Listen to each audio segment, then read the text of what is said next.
hell is crypto, right? And the first time when I saw crypto, I thought they misspelled crystal, but it is not. But now everybody knows what crypto is, I would imagine, because the Staples Center in LA is renamed Crypto.com Center, right? So now we have a 45-minute group discussion. Well, it's actually a fireside chat between two really greats of crypto. Let me introduce the moderator for this fireside chat. He is a good friend of mine, Ganesh Radhakrishnan. He's a serial entrepreneur and holding 4 US patents. Yes, that is 4. WFA, Right Order Fidelity Algorithm and Buffered Mouse. He is the current founder and chief executive officer of Wharfdale Technologies, one of the top 5 global partners for Microsoft Azure Cloud. And he's in the process of exiting this. Recently, he filed another patent with the technology services to disrupt services industry. He is part of the board of directors for 3 multinational companies.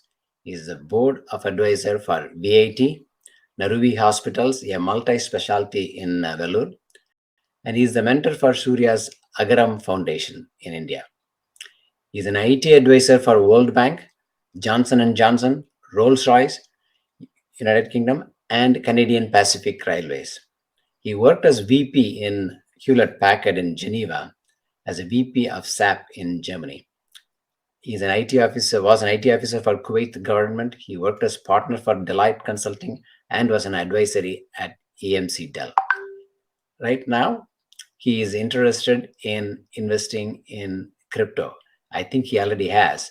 And he's also a venture capitalist and angel investor for IT startups. Without much ado, let me bring in Ganesh Radhakrishnan. உங்களோட இன்னைக்கு join பண்ண போறது நம்ம நண்பர் அருள் முருகன். அவர் தான் எனக்கு தெரிஞ்சு நம்ம தமிழ்நாடுகளில் first $1 billion asset managing VC அப்படின்னு நினைக்கிறேன். அவரை பத்தி கொஞ்சம் சொல்லுங்க. ஏன்னா people need to know யார் பேசுறாங்க அப்படின்னு தெரிஞ்சாதான் அதுல இருந்து வர சரக்கை பத்தி கவனமா கேட்பாங்க. சொல்லுங்க. டெஃபினட்டா ரொம்ப நன்றி Bala. First of all, I wanted to thank FeTNA organizers, particularly President Mr. Caldwell, Vice Presidents, as well as Secretary Niga, and all the committee members, the board members.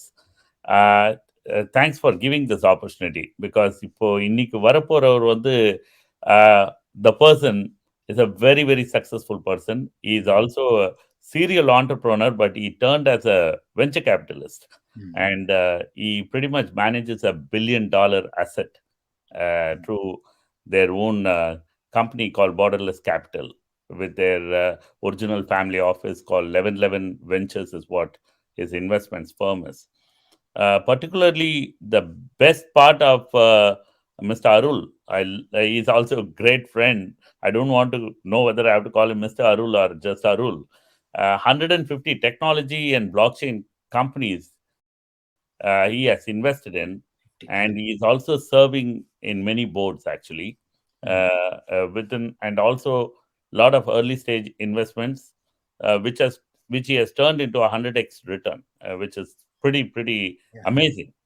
He's not only an entrepreneur, but he built a company called Enrich, being a global leader in a procurement SaaS, and he had been in the INC Inc. 500 companies 5 times in a row before he could able to sell his company in 2015.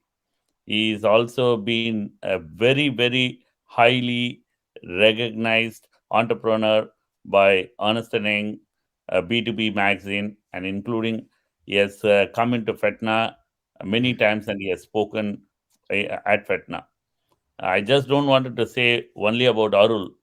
His entire family, you can say, is if அது தமிழ்ல சொல்றேன்னா, அவர் 16 அடி பாஞ்சா குட்டி 32 அடி பாயன்ற மாதிரி, அவருடைய 14 years old kid itself is an entrepreneur, and he has also founded Emrit 3 years back. 14 years, you can understand, is running the largest IoT wireless network, basically, globally leveraging blockchain technology. So it's also currently valued around $300 million. So I proudly wanted to bring Arul. It is not that I am a crypto expert, but he is a crypto expert because he has invested in crypto. I wanted to ask him a lot of questions for our audience.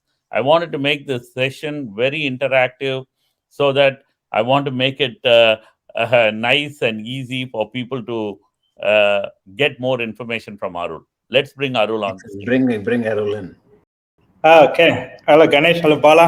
Vanakkam. வணக்கம் அருள், வணக்கம். நீங்க நான் not just venture capitalist, நீங்க கம்பெனிஸை acquire பண்றதுலயும் you have been top notch. So that means you can also value companies, which is another unique skill. It's very difficult to value a grown company than coming up one, பரவாயில்ல, which is very good. நீங்க ரெண்டு பேரும் go at it, and I also want to sit back and learn. If there are any questions, I will just come in. I hope you don't mind. And ஓகேங்களா? Definitely. Thank you.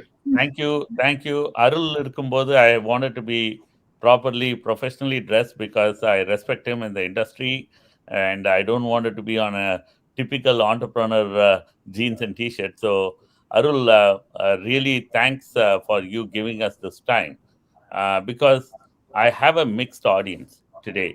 Great audience, but very good, knowledgeable, highly educated audiences today. So I have to be very careful because they're expecting a lot from me. So being said that, let's start in a simplest fashion, Arul. You have done quite a lot in the industry, but I wanted to start with the thing that I myself is a layman of crypto. Too much noise is going on in the market about this cryptocurrencies and all. Different understanding. So everybody comes to us, if we put money in crypto, we will grow. They don't even have a clear idea.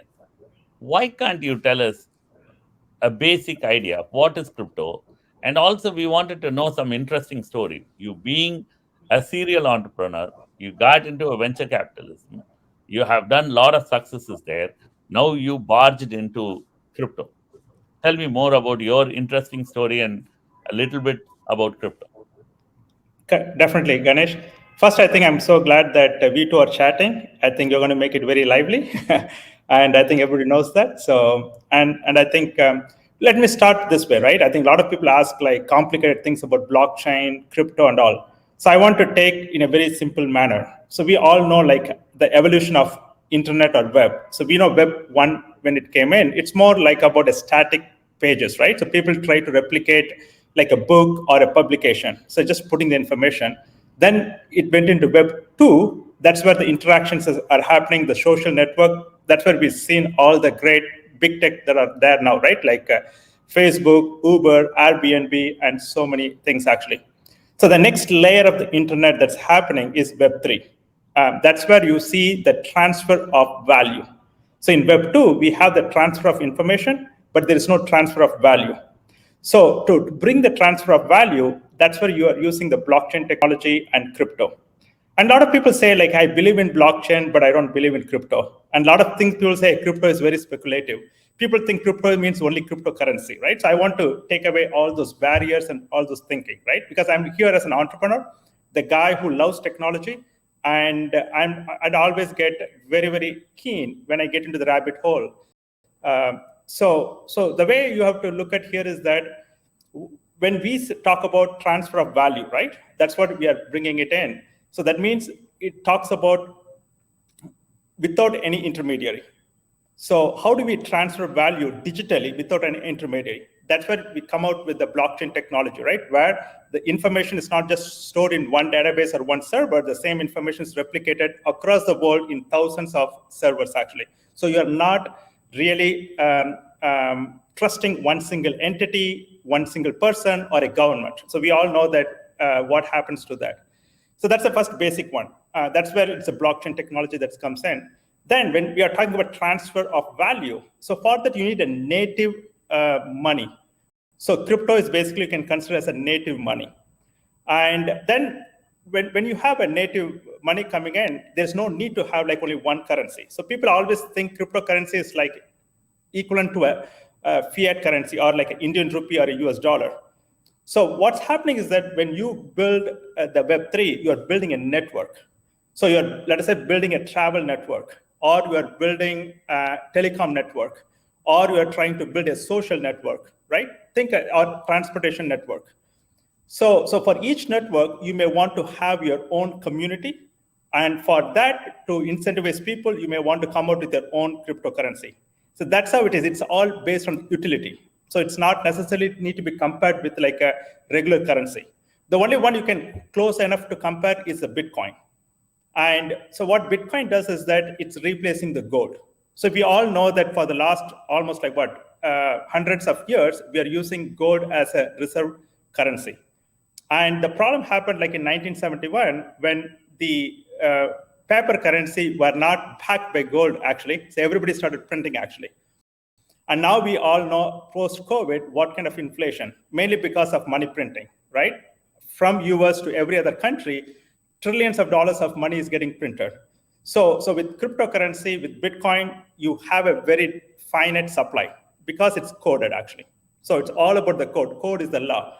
So that's how I would say, like, so that kind of gives a very basic thing. So look at Bitcoin as a digital gold. It's a reserve currency. So all the wealth would be stored there. And then you can have multiple currencies actually for each network. So these are all for the utility. So where I spend most of my time is investing in companies that are building this network. And there's a lot of infrastructure that need to be done, a lot of application layer that need to be built, and a lot of plumbing need to be done. So that's how we have invested in about 120 companies. Totally, we have invested about 150. Out of that, 120 companies are into blockchain crypto space. So it's not just about investing into cryptocurrency by itself. It's not just about speculative nature of the cryptocurrency itself. That's a very good start, and because I'm representing today the people side, even though I'm a technologist, I don't want it to say, man, you are starting with the Genesis block and you keep on updating your blockchains at one given point in time. What happens to the impact? I'm not going there as a technology, but I'm going to ask a different question, Arul, because I know you are facing both of us on the technology background. Uh, I understand blockchain has been predominantly used for this crypto. How this is going to lead the future? Now, we all understand, as we know, currently, this future, when for the last 4 or 5 years, we had been talking about AI, machine learning, IoT, blockchain. And cloud is almost, I call it, we have moved past that. Being said that, how and what, uh, how this blockchain is going to be leading the future? Yeah. So I think the blockchain, if you look at it, like, let's look at in 1990, a lot of people have asked, what is this internet? When we asked what it can do in the future, people thought like maybe I can bring books into online, or maybe I can put certain things into this internet, or maybe one or two industries can come in, like maybe financial services industry can come into internet, right? Now look at it. Every industry is using internet. Nobody's asking, is it based, it's an internet-based company. The same I look at, like in 20 to 30 years, everything will be in blockchain. So basically, it's, as I said, like look at its evolution. So from Web 2, we are going to Web 3. So everyone will be using that because it's much more because the value is getting transferred. So the way I envision in the future is that we will be having multiple networks and leveraging the blockchain technology and crypto. The way I look at it is that the crypto is basically token. You are creating them to incentivize in building the network. So let me give one example as a telecom network. So in the past, if you want to build a telecom network, you would need billions of dollars. That's what everybody does. So they went to the capital market across a country. I don't think anybody would have went in and laid out the telecom infrastructure across the globe.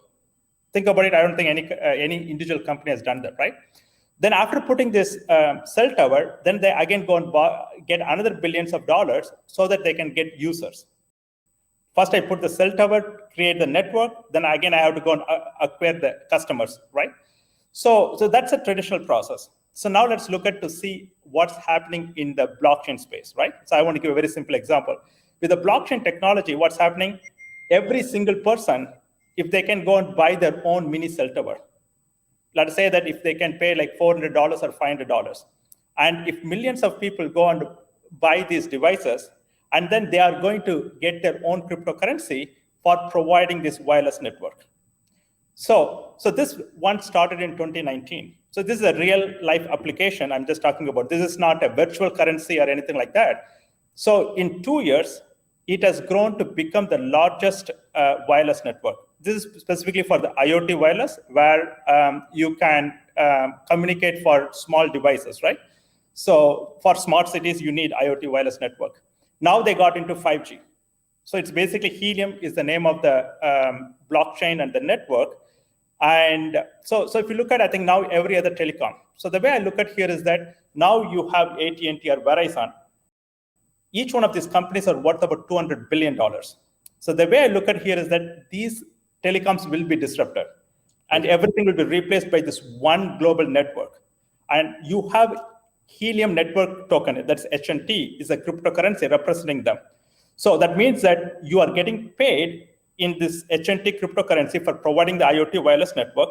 Now let us say Uber or Lyft or anyone wants to come and use that network, so they have to pay it in HNT. So basically you are creating an utility that's going to happen. So that's how I look at that. So in the future, what you would see is that you will create multiple networks and each network would have their own cryptocurrency. So that's how we say that there will be multiple cryptocurrency. And right now people are confused. There are like thousands of cryptocurrency. It's true that a lot of them are in the very early stage and a lot of them may not be there. Like any other innovation, 90% will go to zero. No, I wanted to come there. I don't want to confuse the people, but I wanted to slightly change. This is a great example. I think people, the audience, may be really loving this information. So you're talking about being centralized, getting decentralized. That is how this entire operations are going to be in future. So you don't need these kind of large setups, which is great for many people, and the cost also can be driven down largely rather than paying to one single provider. But my next question is going to be to you for audience purposes. People talk crypto, but within crypto, people trade, but people do mining. There is so much confusion going on. People keep talking about, even I was in India a year ago.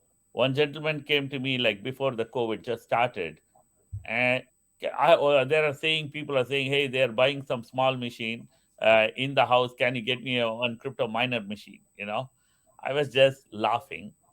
But today, what has happened in apartments and small buildings, people are having 1, 2, 5 machines kind of things. They started mining. Can you be more specific? The difference between crypto trading versus crypto mining. That will help our users. Yeah, definitely. Let me first start with the crypto mining. And then, so most of you, when we say crypto mining, know mainly about Bitcoin mining because that's very largest. So I think I'm not going to go much about that. And also Bitcoin mining takes a lot of computing power, right? And you may need that because that's going to be the world reserve currency. You want to store all the wealth. It's a store of value. So you need a lot of computation to do that. But I want to really go after a lot of real application utility where you are mining. So like you can provide storage. So everybody has a free storage space. And instead of relying upon Apple storage or a Google storage, right, which is very centralized. So we can have millions of people across the world, each one giving few gigabytes of storage. Then it would become like a huge petabytes of storage that's happening. So now that's where it is. Then you are mining cryptocurrency for providing the storage. Here we're not talking about energy consumption. You can provide your free bandwidth. Like whatever the bandwidth that you have, you can rent it out. So this is what you're looking at, computing. You have GPUs. So a lot of times if you look at, there's not enough GPUs that is available even in Amazon or Google. They have a lot of CPU computing, but not enough GPU computing. So a lot of GPUs are there at the individual people level. A lot of developers, gamers are using a lot of GPUs. So you can give it out. So this is what we call as a mining. So these mining gives you the cryptocurrency. So it's basically you're doing a work. For doing that work, you are getting paid. That's how I want to look at mining. So it is a great thing. So now what's happening is that you are distributing the wealth to millions of people across the world rather than few companies trying to take all the money. Now what's happening, as I said, every home, you may want to mine something. And I will not say that in 1 to 2 years, every single home, they will be mining something for providing some resources. So any resource that you provide, you get them, because we are talking about decentralized. We don't want resources to come from one centralized company. So that is mining, and then you get paid with the respective currency. Now let's come to the trading. Crypto trading is no different than trading stock or trading any other commodities, actually. So whenever when a new technology comes in, there's a lot of speculations that are going to be there. So people have a lot of speculation, and also there's a lot of new innovations that are happening. So you would see that these cryptocurrencies are very volatile. When there's a lot of volatility, a lot of trading happens. So the way I look at it is that there are three kinds of people. There are people who are mining, and then once they mine, they want to sell it out. Then there are speculators who wants to just trade. Then there are long-term investors who want to really go in, right? So I come in more of a long-term investor. So I believe in certain technology, we invest into them. And that's how we are able to get like 100x return. We are not here to say that, hey, buy this cryptocurrency, or tomorrow it went up by 5% or 10%, or it doubled or tripled. We don't look at that. Even if it goes whatever it is, or if it goes down, we have a conviction, we have an investment thesis, so we invest into them. So that's how I look at, like, it's very healthy. So when there's a lot of trading happens, there's nothing wrong. More the trading that you're trying to do, you are bringing buyers and sellers together. So that means more and more people are trading, the price difference is going to come down. So that we call them as a liquidity. So liquidity is very critical. So more and more trading are happening, enough liquidity. That means that if you have a crypto asset, immediately you can sell it out. So that's how I would say, like, if you have any specific questions, we can dive into trading. No, definitely. Because my next part is, I would like to step back as a layman. Now, there is quite a lot, as you mentioned, quite a lot of cryptocurrency available, like Bitcoin, people talk, Ethereum, Dogecoin, Shiba, all this Litecoin, etc. Am I right? So many things are there. Like I could see a trading floor as 42 plus coins are there, more going to come in a different factor. Some may die, some may stay. As an investor, or this is not an investment question to Mr. Arul, but it is more a question. What do you think? Because 2009, when Bitcoin started, lot many people were sitting watching. Even today, they are sitting and watching. I wanted to know, among all this thing, what is happening. Only Bitcoin and Ethereum was being spoken a lot. What is going to be the next Amazon of the world, or the Facebook, or the Google, or the Tesla? We just wanted to, as an audience, including myself, wanted to know what is the next big thing. Okay, great. I see this one interesting, right? Whenever cryptocurrency, a lot of people are putting what strategy. So, okay, let's talk about. I think Bitcoin is a digital gold. So right now, Bitcoin is at about over $1 trillion. So gold is about $10 trillion. So I have no doubt in the next 5 years or whatever it is, Bitcoin will have a $10 trillion actually. So that means that can Bitcoin go by 10x in the next 5 years? Very, very likely, right? So look at that way, because it has much better property than gold. So it's a very good use case. So Bitcoin has established a very strong use case actually. A lot of institutional players are coming in. And so I look at, so Bitcoin, keep it there. So then the next one is Ethereum. So Ethereum is basically the first kind of a network computer that came in where you can build application. So we call them as a smart contract. That means anybody can build application on top of that. You can create, whenever you build an application, you create your own cryptocurrency. So when I say application, think like you're creating your own network. So you can spun up your own network, bring in community, bring in people, and create certain utility and application.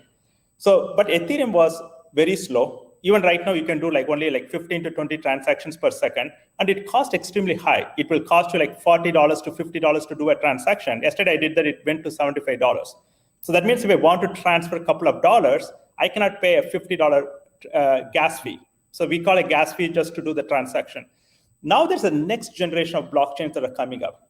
So these are the ones what we call could be the next Amazon or next Apple, right? So I want to go through. So what we call them as innovation in layer one technology. So look at this way, like you have a TCP IP. So it's kind of like that. So what's happening now, there's a lot of competitions coming up, and which is going to look at to see that what kind of protocol in which people has to build application in. But I look at there are need for maybe 3 to 5 different protocols because everyone will have a different purpose. So if you look at the next generation blockchain are much more faster. You can do like thousands of transactions or hundreds of thousands of transactions per second. So basically, you can have the similar speed like a Visa network. So how much of payment network that's happening, you can bring that in the blockchain in a decentralized world, right? Mm-hmm. The second part is that the cost is micropenny. It costs you like 0.01 cent to do a transaction. Whether you send $1 or whether you send millions of dollars, it's going to cost, right? Whether you send within your city or send money across the world, it doesn't really matter. So if you look at what are those, I would look at Algorand. That's where I'm really focused on. So I'm managing like hundreds of millions of dollars, investing in companies building on Algorand. There are companies like Solana, Polkadot. There are companies like Avalanche, and also there are some second layer coming up like Matic, which is Polygon, which is actually from India. So we all should be proud. Like a few founders from India, very smart. And they come out and initially come out as a layer 2 scaling solution, saying that, hey, I want to make Ethereum better, but now they made it as a layer 1, and they are growing quite very heavily. So these are the ones. So I given like 5 or 6 names. These are all could be the next Amazon, next Apple. So that's like at layer 1. Or you can also have in the DeFi, decentralized finance. So if you look at already established players like Uniswap, they are like the NASDAQ in the crypto world. You don't need any permission. You can go and put any coins, trade with any coins, or owning all the coins by yourself. You're not relying on a party. Or lending or borrowing platform. Things like Aave, Compound. So again, if you want to borrow some money, Ganesh, right now if you go to the bank, a new bank, look at that way, it would take you a few days, filling up the application and all. But you can go to Compound. If you, let's say, what are the cryptocurrency you have, you can put them as a collateral and immediately borrow dollars. Or if you have some dollar, I can put the dollar and I can get a higher yield. So right now we can get like about 12% or 14% interest because these are programmable dollars and the demand for them is very high and there's no intermediary. That's the reason why you're getting a higher yield actually. So that's how I would look at like, so these are all the next ones that are coming up. And I think we should have a separate sessions within the TEFCON, a separate hour, but in lieu of time, I wanted to also ask you, when this type of so much happening, when anything happens, there is always the audience immediate mind at the back of your mind. They will ask, what is the future and how governments around the world and our US Congress will be regulating these processes, and is there any tax implications? Because this is what immediately as a crypto investors, because small scale investors are always worried about the tax implications, and you follow all the regulatory processes when you live in a country. Can you talk a little bit on that to make our audience comfortable? Yeah, I think there are 2 questions. Maybe I'll take the second part first. The first part is the future, right? So I'll take the second part. So what the regulatory and the tax part. So I think we need regulation. So because that's very, very good. There are people who are maxis. So they would say that, hey, it's all decentralized. We don't want anybody to regulate, right? So we are living in a society. So we need to have a regulation. So we welcome regulation. So more we put in the regulation, but it's a new technology. What's happening, a lot of politicians, a lot of governments, they still don't understand the technology fully. So what's happening, they're trying to put certain regulation without fully understanding them. So that's what I would say. And I would say it would take next few years for us to clear out the whole regulation. So when the internet came in, I think US did a very good job. It took a few years, but they come out with the right regulation, right? So every time, I'm pretty confident that in the next 3 or 4 years, we will have a lot more clarity on the regulation side. So I've been in this industry for quite some time. Even if we look back 2 or 3 years back, we don't have no regulatory clarity. Now we have a decent regulatory clarity actually, but still there are a lot of gray areas. So that's something concerning. But let's say that if you take as a Bitcoin in United States, it's very, very clear. Hey, Bitcoin is not a security. Bitcoin is a commodity. It's treated like a property. So you would tax from a perspective of tax. So that means it's not a money. That means if you buy or sell Bitcoin, we all know that you pay tax. But if I'm using Bitcoin to pay for something, you still need to pay tax for any gain. You bought the Bitcoin, let us say, for $50,000, and you sold the Bitcoin, let us say, after a few days for $55,000 because you really not sold. Let's assume that you're using Bitcoin to buy a Tesla. or something like that, you need to pay the tax for the appreciation. So that's it. So there's a very good clarity when it comes to Bitcoin. And then what happened is that SEC is still working on it because there are so many other cryptocurrencies, there are so many other things, so they're not giving a very clear cut. But when we operate, we first of all look at to see that, do we believe that this particular network is sufficiently decentralized? If we believe that this network is sufficiently decentralized, and if we think that it's not a security, then we feel very comfortable going and taking positions on them or investing into those companies and helping them to grow. So from that perspective, I think we have a decent idea. And also a lot of times we work very closely with the regulatory authorities, because the company that we invest in, they also work with them. So I would say that it's not like a completely wild west that it was several years back. A lot of things are coming up.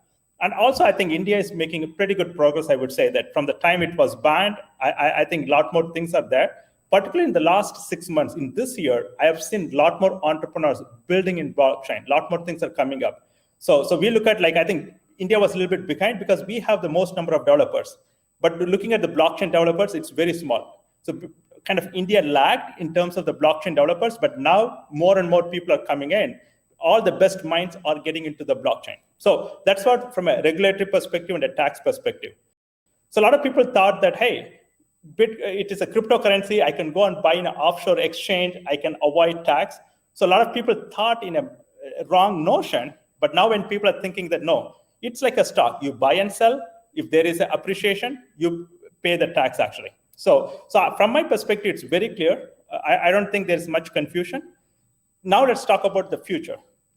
So if you look at the way I look at the future is that we talked about there are several networks that are going to come up, and each might have their own cryptocurrency. This is where I look at, like, you will have 100x return or even 1,000x return. When you invest into the next Amazon, and if somebody has invested in Amazon back in 99, they would have made 1,000x return. So it's not like this is the first time you're seeing them. Every time a new thing comes up, you go in early. And a lot of people say that, are we early or are we late? I say that we're very, very early. So I'm thinking, like, I'm going to be spending the next 10 to 20 years investing into the companies and helping them build. So we're extremely early on. So how it's going to evolve? So one side is you would see these kind of crypto networks, tokens. These are not currencies I'm talking about, right? So I don't want people to confuse with the currency. So, and these value will increase. I'm a lot more interested into the part of these ones. Let's also talk about the cryptocurrency. Bitcoin is there because when you talk about the currency, the base currency is always gold, right? So look at Bitcoin as a gold is a base currency. And then after that, I don't think, from my perspective, there's other currencies that might come up. So what would happen, I look at, is that you are digitizing the current paper currency. So let's say if US dollar is the major one, you have USDC, which is basically a digital version of USD. You also have USDT, that's a tether version. So mostly in Asia, the East uses USDT, the Western world mostly uses USDC. So now billions of dollars are getting transacted every day. So that's the next step I look at. So it's a programmable money, right? So basically I said, like, Web3 needs a native currency. So now USDC becomes a native currency. So that means that I can program, I can participate into the Web3 development. And after that, you will see central bank digital currencies are coming up. So the one blockchain I work on is basically Algorand. So that becoming the standard for most of the central banks looking at it. So right now, to my knowledge, like more than 30 central banks are actively evaluating them. Some of them are public, but most of them are not public. So what you would see is that I expect that at least 2 or 3 central banks will be coming out with their own central bank digital currency. This is not decentralized currency. So that's why I want to say, again, there's a word central, right? Central bank digital currency. All you're trying to do is that instead of printing in paper and trying to digitize them, you are directly creating a digital currency. But it's still based on the current monetary policy and fiscal policy. That means the same inflation, everything. So it's not going to solve the current problem. So that is still going to continue. So the way I'm envisioning the future is that on one side, you would see a digitized CDBCs going on. On another side, you would see a decentralized network building up, and each decentralized network having their own cryptocurrency. Or I will not even call the cryptocurrency, having their own tokens. So that you differentiate between the cryptocurrency and the tokens that's powering the network. Great. Very, very, very deep answer. I know people have to digest a lot. First of all, I wanted to congratulate and give you all the best wishes on your Algorand. But I don't want it to disappoint our audience also. I hope our audience are saying, hey, this guy is asking the right questions because there is so much to cover. It's an ocean.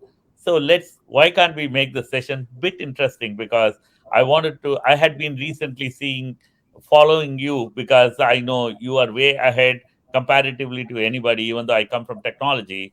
There was a green lizard I recently saw in your Twitter, which was popping like a Geico gator.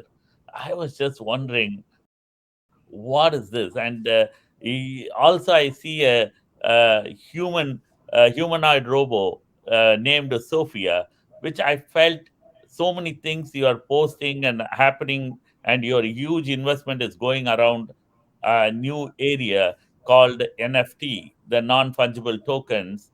Give us, our audience, the understanding. First is understanding on the NFTs and about this interesting story about your gator, or I call it a green lizard, or your Sophia. I hope your wife Kavita is okay with you because you are most of the time spending time with Sophia. Yeah. No, actually, we always work together. So I think she loves Sophia. And so let's talk about the green lizard, right? The way, like, so it's basically the iguanas, right? Now I'm in Miami. So actually, we come to know about iguanas after visiting Miami. So there's one community that went in and created iguana in a digital form called Alguana. So each one is unique. That's what non-fungible token means. So let's talk about what is NFT, right?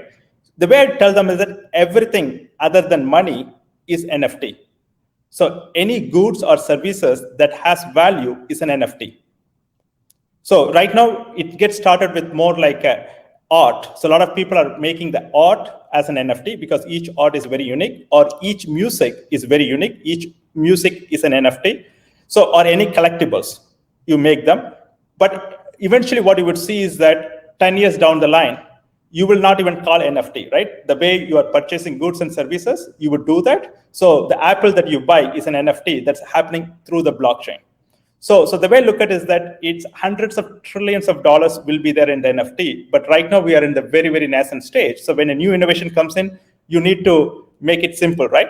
So basically this green lizard is basically somebody went and made different forms actually. So they said, I'm going to make only 489 of these green lizards.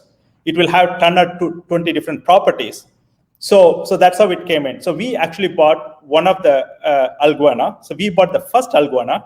And it may sound crazy. I paid 1.5 crores to buy that JPEG image actually. And people say that what's the value in it actually, right? So why did you ARUL pay the 1.5? So what this particular community is doing is that for everything that you pay, they're planting trees. So as of now, they already planted 300,000. We want to prove, so we are going to do that. But I want to even talk about the way I look at where I want to spend my time onto the NFTs. So if you look at, I think we are now in FeTNA. So FeTNA is all about culture, heritage.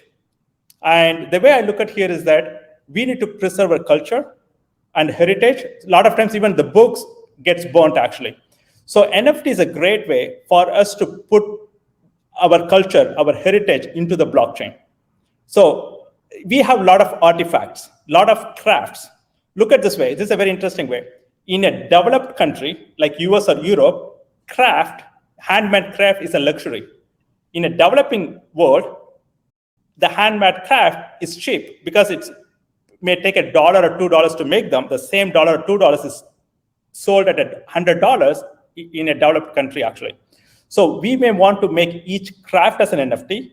The heritage that we have all the temples. Each temple could be an NFT.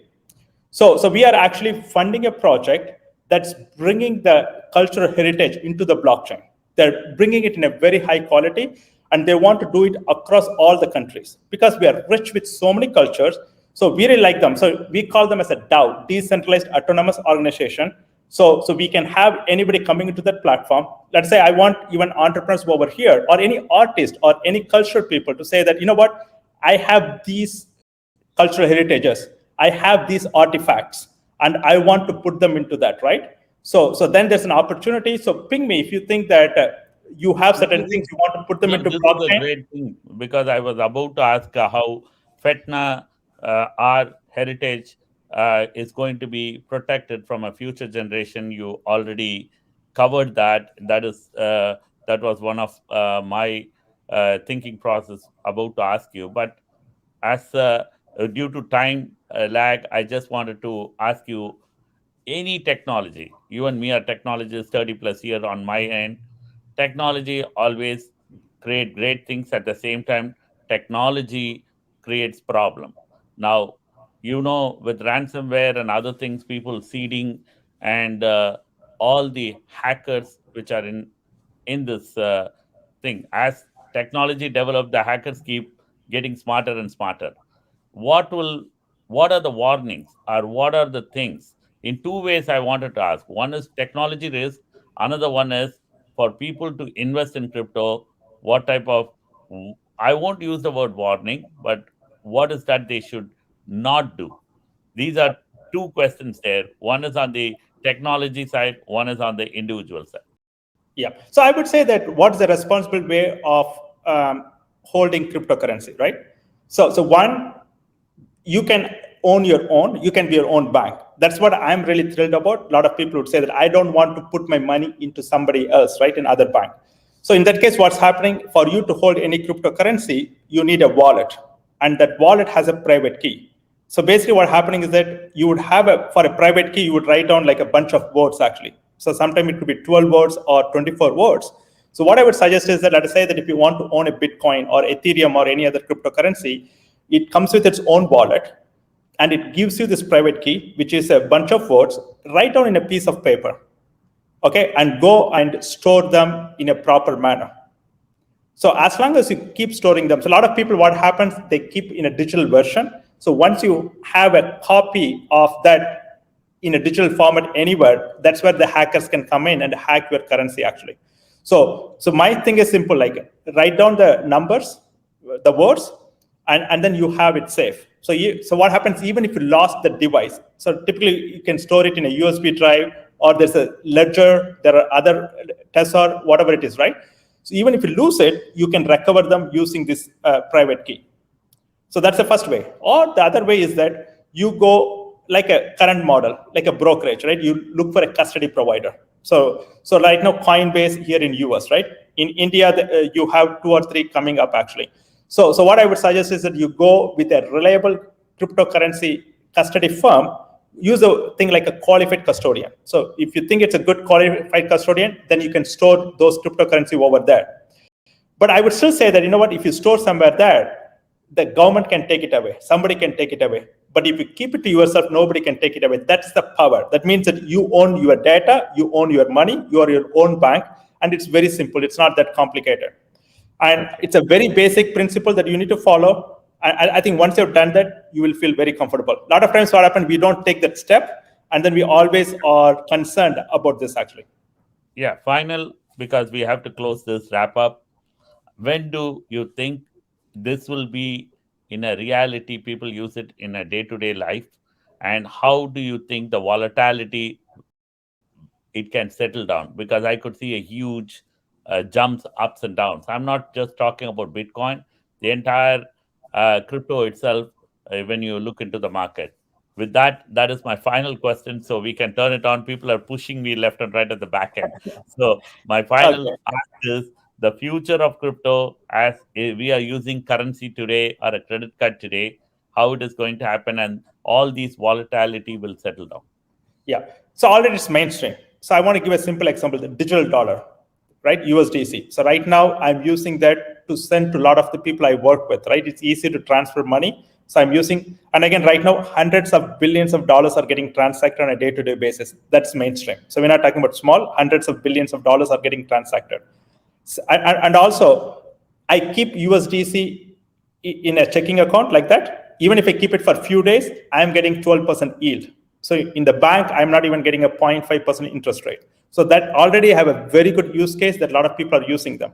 Or I given some examples like Helium network for a telco. That becomes the largest wireless network, right? So that become a real use case. So what I would say is that already there are few use cases that become mainstream, but right now it's just a spotty, right? here and there. In 5 to 10 years, the way I look at it is that majority of them will be there. In 10 to 20 years, blockchain will be ingrained in everything that we do. So that's how I look at the future. It takes about 10 to 20 years. It took the same amount of time. And look at the curve. So basically, the crypto is growing much faster than the internet. One way we measure is the users. So we are right now like about 1998, the number of users that we had in the internet. So look at that way, how much the users have grown from 98 to 2008. And that's a 7, 8 is where iPhone came in. And then from 2008 to till now, right? So you are still very early on. You are at 1998. Look at in the next 10 years, right? Between now and 2030, there will be a lot of users coming in. I'm expecting that in the next 10 years, we'll have billions of users actually. So at least we'll have 1 billion user. Then the final question to you is the volatility. The way I look at it is that already the volatility has reduced. Previously, the volatility is very high. So I expect the volatility to continue to be high. It will be much higher when you compare to the stock market.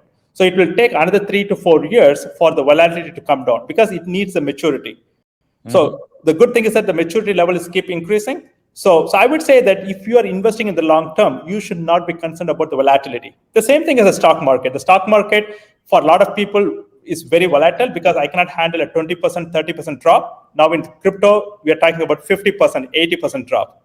So with that, Bala is also here. So I think it's a time for us. And I wanted to really thank you for all the information you have shared today. Very, very informative. I hope our audiences enjoyed the session. Thanks to FeTNA team, entire team. And thanks, Bala, for inviting us to have this chat. Indeed, அது ஒரு திருக்குறளே இருக்கு, ஆற்றின் அளவறிந்து கற்க அவையஞ்சா மாற்றம் கொடுத்தல் பொருட்கள். அதாவது நல்லா சப்ஜெக்டை பற்றி நல்லா தெரிஞ்சாதான் சரியான கேள்விகள் கேட்க முடியும், சரியான பதில் சொல்ல முடியும். அப்படிங்கிறது வந்து இவர் சப்ஜெக்டை பற்றி தெரிஞ்சிருக்கணும்னு அவசியம் இல்லை. ஏன்னா அதில் தான் அவர் இன்வெஸ்டே பண்ணிட்டு இருக்கிறாரு அருள். அவர் கூட ஃபோனில் பேசும்பொழுதே நினச்சேன், இவர் வந்து மக்களுக்கு, நம்ம FeTNA நண்பர்களுக்கு he is going to provide a lot of information which they will use it as a starting point to investigate and then learn more about it and then benefit from it. I have one question though. I think we talked about this. What kind of job opportunities are available in the crypto world? And if somebody wants to work in the crypto industry, say that they don't have the means to start a crypto or buy a cryptocurrency, what kind of courses they should study and what kind of degrees they should get and what kind of skills they should develop? Okay, இப்போ நான் வந்து தமிழில் பேசணும். ஏன்னா இது வந்து இந்த கொஸ்டினுக்கு வந்து நம்ம தமிழுக்கு ரிலேட் பண்ணி நம்ம பேசணும். ஃபர்ஸ்ட் வந்து anyone can become a developer, right? So already in India we have a lot of developers. So one வந்து you can become a developer. If you are already a developer, you can get into blockchain development. And definitely you being a blockchain developer, you get paid a lot more higher than being a regular developer. That's the first one. The second one is that you can mine any utility. It's not just about Bitcoin mining. You can give your free storage or you can do wireless network. So you can do that. மூணாவது, that's what I'm very keen, right? நம்ம FeTNA பதினஞ்சு கலாச்சாரம். நாம வந்து தமிழ்ல வந்து இப்போ வந்து one thing I really like about the FeTNA here, right, in US, we really care about the culture, right? That's the reason why we are doing this actually. And நம்ம வந்து இந்தியா தமிழ்ல வந்து எவ்வளவு கலாச்சாரம் இருக்கு, எவ்வளவு ஹிஸ்டரி நம்மளுக்கு இருக்கு. ஸோ நம்ம வந்து like we can go back like 5,000 years back. So நான் என்ன சொல்ல போறேன்னா, கோடிக்கணக்கான மக்கள் நிஜமா சொல்ல போறேன். ஸோ லெட்ஸ் சே தட் இல்லைன்னா நம்ம ஒரு 1000 கணக்கான மக்கள் எவ்வளோ வேணா நம்ம எடுத்துக்கலாம். யார் வேணாலும் நம்ம கலாச்சாரத்தை பற்றி எடுத்துட்டு அதை எப்படி நான் வந்து பிளாக் செயின்ல கொண்டு வர முடியும். அதாவது look at that, lot of artists are not getting paid actually. So now with the blockchain they are making a lot more money. So you can make crafts, right? நம்ம வந்து கைத்தொழில் நம்மளுக்கு எவ்வளோ இருக்கு. ஸோ இதை தான் நான் ரிலேட் பண்ணணும்னு நினைக்கிறேன். பிளாக் செயின் டெக்னாலஜி மட்டும் இல்லை, கிரிப்டோ கரன்சி மட்டும் இல்லை, ட்ரேடிங் மட்டும்லாம் இல்லை.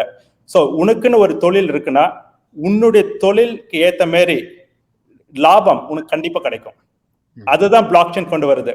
So that's why I would say that. So what I want to end with is that everybody has a job in blockchain.